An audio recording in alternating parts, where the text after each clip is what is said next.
घर तो वैकेंट कर दिया, सब बिल्स भी क्लियर है, पर डिपॉजिट रिफंड नहीं मिला। क्या आप जानते हैं नेक्स्ट स्टेप क्या होना चाहिए? अगर नहीं तो ये वीडियो एंड तक जरूर देखिए।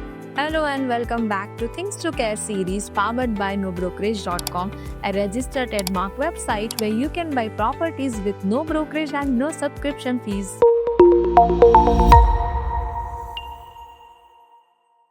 आज का टॉपिक एकदम रिलेटेबल है, सिक्योरिटी डिपॉजिट रिफंड। आज हम डिटेल में डिस्कस करेंगे डिपॉजिट का असली कॉन्सेप्ट क्या है, कॉमन रीजंस फॉर डीले और फ्यूचर में ये सिचुएशन कैसे प्रिवेंट की जाए और कुछ बोनस टिप्स जो शुरू से ही आपको प्रॉब्लम से बचाएंगे। तो चलिए बेसिक्स से स्टार्ट करते हैं। आखिर सिक्योरिटी डिपॉजिट होता क्या है और इसका रोल एग्रीमेंट में इतना इम्पोर्टेंट क्यों होता है? सबसे पहले समझते हैं डिपॉजिट का पर्पस क्या होता है। देखिए, सिक्योरिटी डिपॉजिट एक फाइनेंशियल अश्योरेंस होता है जो प्रॉपर्टी ओनर को इंश्योर करता है कि प्रॉपर्टी सेफ कंडीशन में वापस मिले, और इस अमाउंट का यूज सिर्फ दो ही केसेस में होता है, अगर रेंट या बिल्स पेंडिंग हो या फिर प्रॉपर्टी में एक्चुअल डैमेज हो जो रिपेयर करना बहुत जरूरी है। बाकी सिचुएशन में डिपॉजिट फुल या म्यूचुअली अग्रीड डिडक्शन के साथ रिटर्न किया जाता है।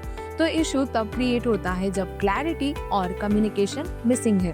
अब जब हमने डिपॉजिट का पर्पस समझ लिया है तो अगला लॉजिकल क्वेश्चन है कि डीले आखिर होता क्यों है।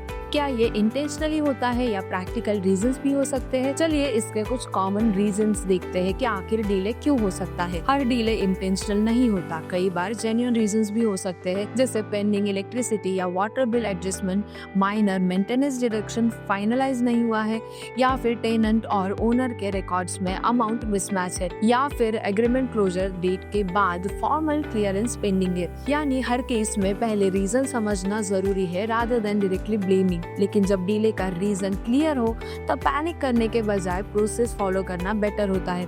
सबसे पहला सिंपल स्टेप है प्रॉपर कम्युनिकेशन। काम और प्रोफेशनल कम्युनिकेशन मेंटेन कीजिए। व्हाट्सएप या फिर कॉल के अलावा एक पोलाइट ईमेल या रिटर्न रिमाइंडर भेजना बेस्ट ऑप्शन होता है। इस ईमेल में अब आपको क्या क्या मेंशन करना है? सबसे पहले flat vacant date, meter reading और clearance detail, refund amount expected and request for transfer timeline. Return communication future reference के लिए रिकॉर्ड क्रिएट करता है। अगर फिर भी डिपॉजिट डिले होता है तो नेक्स्ट स्टेप है डॉक्यूमेंटेशन का।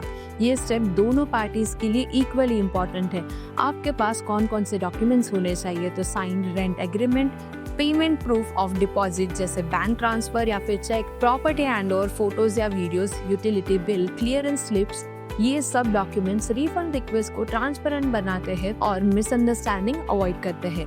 डॉक्यूमेंटेशन के बाद अगर इशू सॉल्व नहीं होता तो उसके बाद का स्टेप है negotiation and mutual resolution. Deposit issue का सबसे बेस्ट सॉल्यूशन हमेशा डिस्कशन से ही निकलता है। ओनर और टेनेंट दोनों कामली बैठकर deduction and settlement details discuss कर सकते हैं।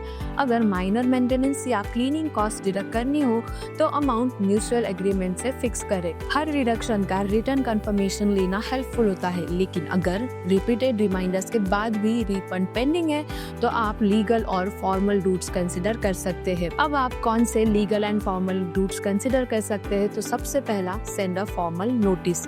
आप लीगल नोटिस भेज सकते हैं जिसमें क्लियर लिखा होगा कि रिफंड अमाउंट और ड्यू डेट क्या थी।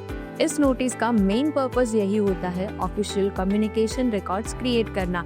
हर सिटी में रेंट अथॉरिटी या फिर कंज्यूमर फोरम होता है जहां आप deposit refund related complaint file कर सकते हो, और कंप्लेंट के साथ ही एग्रीमेंट और रिसिप्ट अटैच करना जरूरी होता है। मेडिएशन ऑप्शन, कई स्टेट्स में लोकल रेंट अथॉरिटी मेडिएशन प्रोसेस भी देती है जहां दोनों साइड्स को फेयर हियरिंग मिलती है और म्यूचुअल सोल्यूशन लीगली डॉक्यूमेंट होता है। लीगल स्टेप तभी लेना चाहिए जब कम्युनिकेशन और नेगोशिएशन फेल हो, क्योंकि मोस्ट ऑफ द केसेस में मैटर पीसफुली रिजॉल्व हो जाता है। लेकिन सबसे स्मार्ट अप्रोच यही होता है कि आप आगे के लिए प्रिवेंशन प्लान बना ले ताकि नेक्स्ट टाइम ऐसी सिचुएशन ही ना आए। Now let's see how to prevent deposit issues in future. Owner और टेनेंट को क्या ध्यान में रखना चाहिए? अब टेनेंट्स को एग्रीमेंट में क्लियरली लिखवाना चाहिए रिफंड टाइमलाइन और डिडक्शन कंडीशंस। प्रॉपर्टी हैंडओवर के टाइम के फोटो और रीडिंग रिकॉर्ड रखिए। फाइनल मंथ में रेंट और बिल्स क्लियर कर दीजिए। रिफंड के लिए पोलाइट रिटर्न फॉलो अप जरूर कीजिए। अब ओनर्स को क्या ध्यान में रखना है? हैंडओवर के टाइम के इंस्पेक्शन चेकलिस्ट रेडी रखिए। डिडक्शन अमाउंट ट्रांसपेरेंटली कम्युनिकेशन रखिए और refund with in promise timeline process करें। फ्यूचर रेफरेंस के लिए रिटर्न रिकॉर्ड मेंटेन रखिए।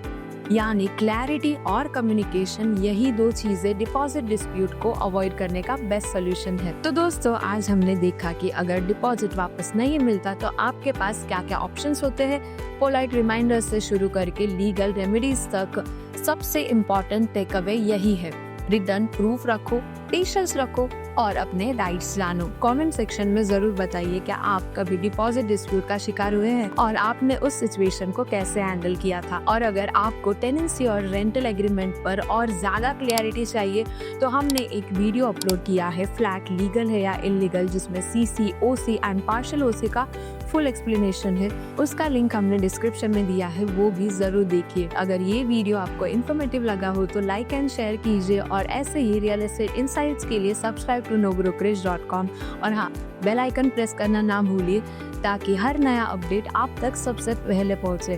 और जुड़े रहिए थिंग्स टू केयर के साथ। नेक्स्ट एपिसोड में हम लेकर आएंगे एक और टॉपिक जो हर होम बायर के लिए इक्वली इम्पोर्टेंट होगा।